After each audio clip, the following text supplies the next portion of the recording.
Hi guys, welcome back to our third Facebook Live video for the week on the topic of sugar. I'm joined by Jack again for today's video, and we're going to be talking more about sugar and the different kind of effects that it can have on the body as well. Thanks to everyone that's watched so far, and I hope you've got something out of the videos that we've presented so far. If you've got any questions as we go along for today, or you're watching and want to say hello, just post a little comment and we can address those as they pop up. So far, we've been talking about different kinds of sugar and a couple of the different ways that it affects hormones and ways that it affects your body. And we're going to be talking a bit more on a sort of global whole body scale today, but also talk about the way that sugar affects the brain, which is a really, really big and important issue to cover on the topic. You or other people might have heard about people craving sugar or having a bit of a sweet tooth, and it turns out that there's actually a biological reason for this. It's not just a perceived lack of willpower or people desperate for a sugar fix. So we're going to dive into that right now, I guess. So I'll hand it over to Jack. Absolutely. So I suppose a thing that Tom sort of mentioned before that we often, I suppose, don't associate with something like sugar. We often associate it with other things like alcohol or drugs and that kind of thing, is the concept of addiction, which is a very complex condition. It's effectively a condition for our brain, which I suppose is characterized by substance abuse, despite the fact we know that what we are having in high volume, so whether it's cigarettes or drugs, or gambling, these kinds of things, we know there's no positive effects of them. Yet we I suppose continue to do them despite knowing that they are bad for us. And again, like I mentioned before, there's no that's not necessarily just a willpower issue with when it comes to addiction. There's biology behind it. Absolutely. So the biology behind it can lead to basically distorted thinking and distorted behavior, and I suppose that what leads to almost a lack of control, which then obviously subsequently leads to addiction, whether it's, like I said, for probably people might argue for Tom and I, it might be golf, but as opposed to some of the other things we've mentioned before. But whatever the stimulus is, when you, I suppose, receive that various stimulus, so, I suppose if we use sugar as an example, because that's the one we're going to dive into, our brain produces the hormone dopamine as a reward. So that's basically telling us that this feels good, or it tastes good, or this is great, or this is a reward, I suppose.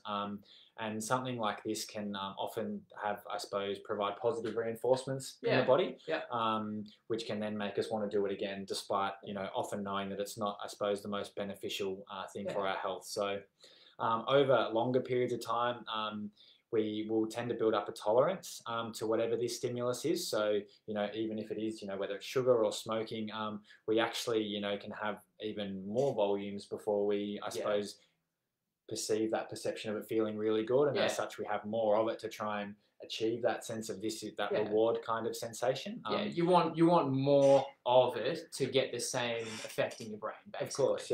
So like if we use the example of sugar, as a 4-year-old, if you have like one square of a thing of chocolate, you might get all of the, I suppose, that reward sensation that you need out of it. Yet over time, one tiny square of chocolate's not enough, to have your satisfaction met. It needs to be a row of chocolate or 2 rows, and obviously it's a fairly vicious cycle from there. And that applies to anything other than sugar as well. Like a good example of this is adrenaline junkies. They start off doing whatever it is, bungee jumping, and then that progresses to they need to go more and make it more dangerous, and base jumping or something like that, or skydiving and those kind of things. So it can be across any kind of vice, if you want to put it that way. But essentially, the tolerance builds up over time, and it's the same with sugar.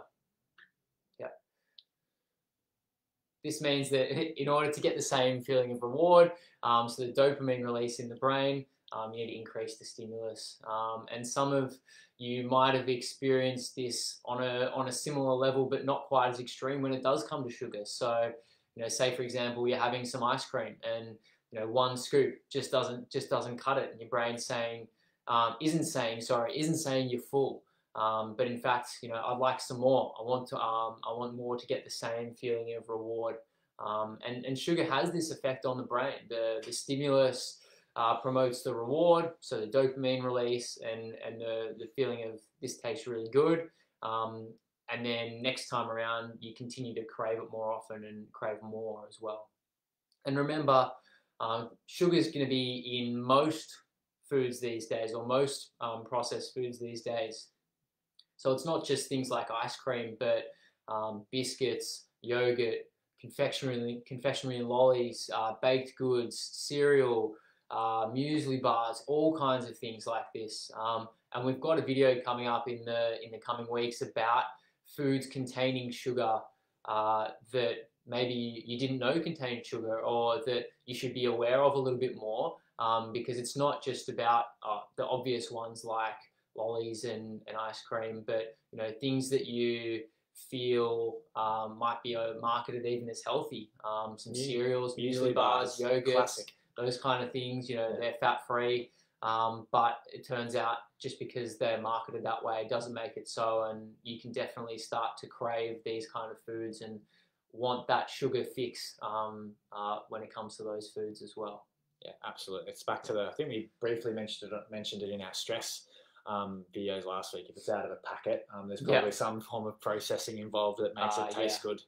Exactly. Which isn't always so beneficial for our health. So, like Tom and I have both touched on now, sugar can certainly, in fact, be addictive in the brain. So, if often we associate drugs, alcohol, really adverse things, I suppose, with the concept of addiction, sugar can certainly fall into that category as well. And I suppose, like Tom mentioned before, the concept of hunger and satiety and feeling like we can, eat, so many muesli bars or hot chips or whatever the case is in a row without feeling particularly full. And that's where this obviously gets quite dangerous. We mentioned the tolerance concept before, whether it's one scoop of ice cream or your one square of chocolate, and it just not quite doing the job for you. And I think Tom previously this week has mentioned the role of two hormones in particular. In fact, I can't imagine he wouldn't have: insulin and leptin. So insulin is produced in the pancreas, and it responds whenever we eat something, it responds to, I suppose, the fat cells signaling into the brain to make sure that we can then use that as energy effectively is the role of insulin. So you'll probably hear us use the term and the hormone insulin a lot, because it does play a really big role in our health. And I suppose that, when we get that signaling in the brain that we aren't full, we'll often then want to go and eat more of those sugary-based foods. So the leptin and insulin response has certainly evolved, and 10,000 years ago probably wasn't quite such a thing. Probably a lot of the foods and other substances that a lot of people are addicted to now weren't around back then. But we're in a very ongoing evolutionary world in 2020. Unfortunately, a few other adverse things that we've got to tackle this year. But certainly the way our brain responds to these things is very different now to what it was, in prehistoric times. So when we've got some addictive effects of addiction, where it's, I suppose, almost out of our control seemingly, because we've got that build up intolerance, it doesn't feel like it's in our control, and that's when we had those sort of like high volumes of sugar. And we get, when you sort of combine the insulin response, the leptin response, and now this concept of tolerance and addiction, you can really get a case where how much you eat is almost out of your hands. It's not really under your conscious control. When you eat something that's high in sugar, which is then going to spike your insulin, which then blocks leptin action in your brain, so you feel less hungry. Plus, there's been a dopamine release in your brain to sort of signal the fact that tastes really good. I'd like some more of that.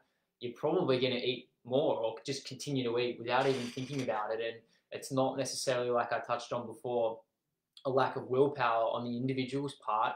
This is your brain's biology, and how and what you're eating is actually having an effect on what you're eating. So it definitely becomes a bit of a vicious cycle, and you can almost say it's not under your control anymore if you're constantly eating high levels of sugary foods. Absolutely. So I guess now we come to the last point of today, and that's what happens when we do eat more. And is high levels of sugar in the body and in the blood actually toxic? And there's an important concept to know before we start talking about this, and that's something called, I guess if you think about the dose makes the poison. So for every substance on Earth, no matter what it is, in the right dose for humans, it can be toxic. So take like water, for example. Obviously, it's essential for life. We don't need to go into that. But too much can be deadly to humans. There's been cases where people try and consume as much water as possible, either when running a marathon or even on an unfortunate radio contest, where they've drunk as much water as they can in a shorter period of time. And actually that's led to their cells having not enough concentration of salt and death. So anything can be toxic, but the dose makes the poison. And the same goes for sugar and glucose in the blood. So we know that after the presentations on Monday and Wednesday, elevated blood glucose levels as a result of eating sugary foods, but this can actually cause damage to blood vessels that supply things like your eyes, so what we call retinopathy, your nerves, so neuropathy or peripheral neuropathy, your kidneys, which is known as nephropathy, as well as other bigger organs like the heart, the brain as well. And this is something that comes about over a long, long period of time. It's not like when you eat a bar of chocolate, all this happens straight away.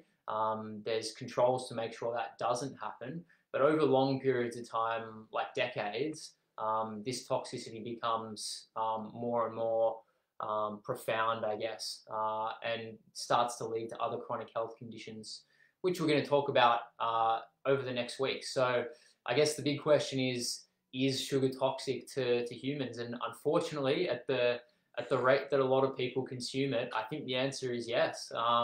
As we just mentioned, it leads to a huge range of damage to the body and diseases in our bodies.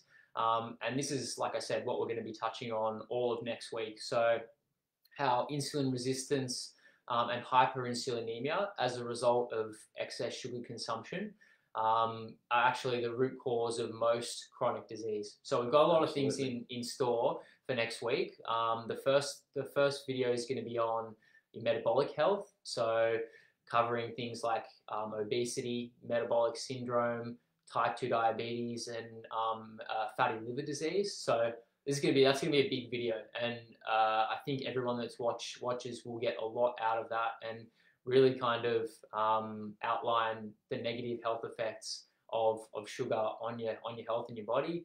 The second video is going to be on your cardiovascular health, so your blood pressure, risk of heart attack, risk of stroke as well. And we're going to include a little bit on, even though the videos are on sugar, we're going to talk a little bit about fat and how that's been demonized, if you will, over the course of the last 40 years, and maybe why that's the case as well, and maybe why it's not necessarily true anymore, based on research and science. So that'll be very interesting. And then the last video of the week is going to be on neurological health, so brain health, mental health, dementia and Alzheimer's, and the way that sugar can affect these as well. So lots and lots of exciting concepts to learn about, and how that sugar can affect your body.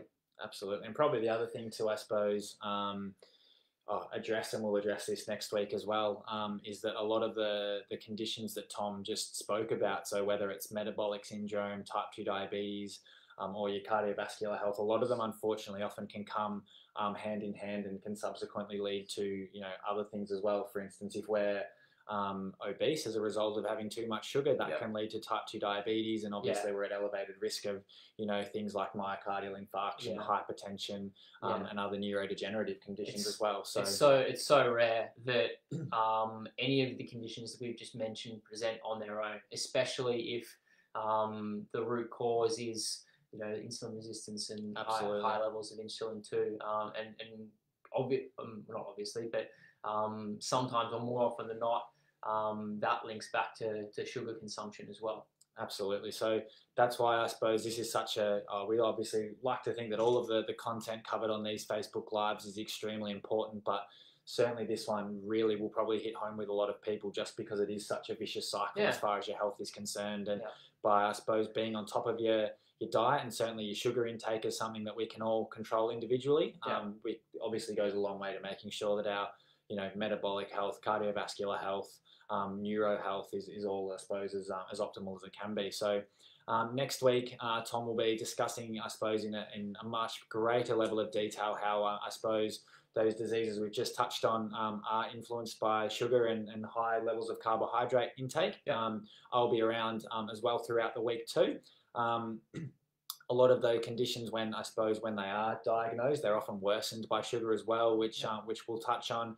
And I suppose then the important concept of how you can actually manage your health if you have these conditions. So it's obviously that the content in the effects that they have are really good to be aware of, but obviously for everyone, we want people to be aware of how they can manage their health and actually, do these things independently to actually make sure that they are bettering their health. Yeah, so that's why we're doing these videos, essentially, so people can learn and also then apply that to their own health and life as well. So if you've got any questions or any of the conditions that we've mentioned are relevant to you, please get in touch, post a comment with any questions, as curly as you like, and we'll do our best to add those into the content next week. But I hope everyone has a great weekend. Thanks for watching today. A bit of a shorter video, but hopefully everything that we've covered this week is going to set things up nicely for a bit of a deeper dive into sugar's role in health next week as well. So have a great weekend. Stay safe. We'll see you all next week. Yep. Bye. Take care.